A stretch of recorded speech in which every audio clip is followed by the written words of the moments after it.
د دې آیت څه مطلب دی چې والشعراء یتبعهم الغاوون؟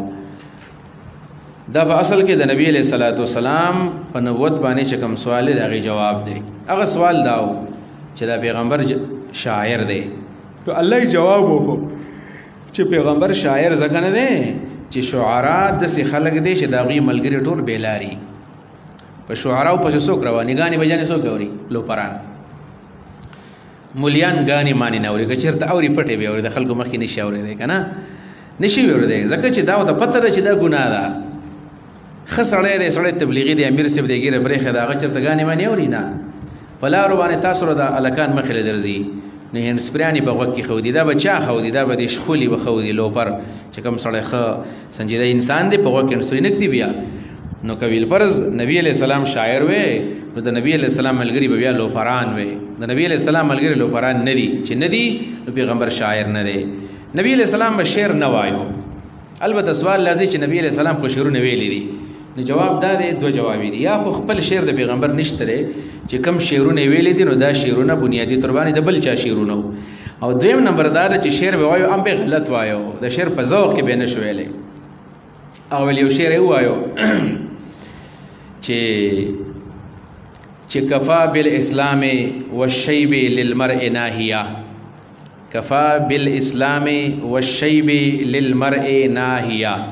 مطلب دا دی چې سړی دپاره اسلام او بوډاوالی دا داسې څیزونه ګرځي چې سړی د ګناه نه بچ کوي. یا بوډا شي ګناهونه پرېږدي، یا مسلمان شي. وی ابوبکر ورته وی چې دا شعر دی غلط وایو. ویل څنګه دی؟ ویل کفا الشیب والاسلام للمرء ناهیه.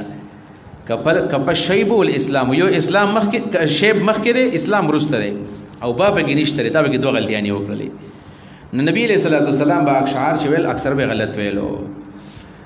او د شعر نبی علیہ السلام په خپل باندې مذمت بیان کړی دی. لأن یمتلئ جوف احدکم قیها خیر له من ان یمتلئ الشعر. وایي که د چا خېټه د ګندګو نه او د نوونو نه او د الټو نه ډکه شي خیر دی، خو چې د شعر نه ډکه نه شي. شاعر د پیغمبر نه خوښ. کم شاعران؟ هغه شاعران چې د هغوی شاعري د څه ده؟ د ښځو نه تاویږي، د ګناهونو خبرې پکې کوي، د خلکو د جذباتو سره لوبې کوي. لکه نن سبا چې دا کومه د خلک ګلوکاران وایي، ګلوکار د ګلونو کار کوي، د ګلونو کار نه کوي. دا په اصل کې ډمان دي. نن ورته نوم بدل شوی. دا ډمان دا د رسول الله بدیش، ډمان د الله د رسول بدیش.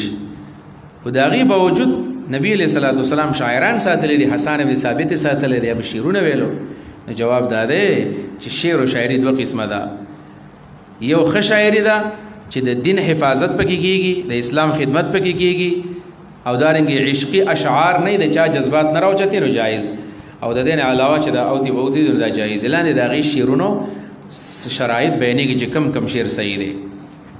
والشعراء شاعران یتبعهم روان دي په دې پسې الغاون ګمراهه. علم ترى تنه ګورې انم چې دوی فی کل واد، په هر پروګرام کې هیمون غږیږي، هر پروګرام کې غږیږي. شاعران هر پروګرام لذي. نن د یو سره سبا د بل سره ناتخوانان ته خیال نه.